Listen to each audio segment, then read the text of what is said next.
We are at 55th international film festival of India और एक film जिसने इस साल मुझे लगता है कि सभी ने इस साल जिसे पसंद किया है लापता लेडीज और मैं हमारे साथ है Nitanshi ma'am. Nitanshi, welcome to Goa. सबसे पहले थैंक यू। कैसा लगा गोवा? बहुत ही प्यारा, बहुत ही कलरफुल, बहुत ही चीयरफुल।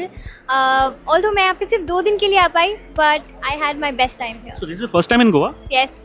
हाँ जी। Oh, that's nice, that's nice. और इस दो दिनों में अभी कहीं पे घूमने का प्लान हुआ था? नहीं, मैं बस एक कैफे ही जा पाई because I was so caught up with the panel discussions, film bazaar, and then IFFI was happening and I was like I can't miss the main event here. Let's talk about the movie because Laapataa Ladies एक अगले पायदान पर अभी है। बहुत सारे लोगों ने उसे पसंद किया है, क्रिटिकली अक्लेम्ड मूवी है। और सबसे पहले तो मूवी के बारे में बताओ, कैसे क्या रिस्पॉन्स मूवी के बाद में?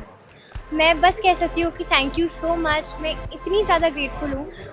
लापता लेडीज़ को इतना ज़्यादा प्यार मिला और ऑस्कर्स तक पहुँच जाएगी, ये सिर्फ सपना ही था जो आप सबकी वजह से पूरा हो रहा है। So thank you so much और प्लीज़ प्रे करिए कि we get Oscars for India. मुझे एक बात मैं कहना चाहता हूँ कि आपको अभी देख के और रोल में देख के बहुत सारा काम करने पड़ा है शायद। मतलब कैसे क्या हुआ, वर्कशॉप्स थे, क्या थे? हाँ जी, अगर आप लुक की बात करें तो मैं एक्चुअल में टैन हुई थी फिल्म के लिए। तो मैं धूप के नीचे वर्कशॉप्स के टाइम पे शूटिंग के पहले 3-3, 4-4 घंटे बैठ जाती थी ताकि मेरी एक्चुअल में टैनिंग हो।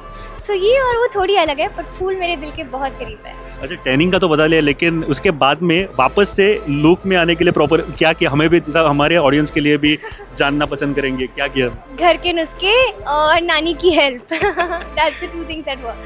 That's nice and thank you very much for giving us time. और गोवा में वेलकम है, इफ्फी में वेलकम है। Thank you, thank you.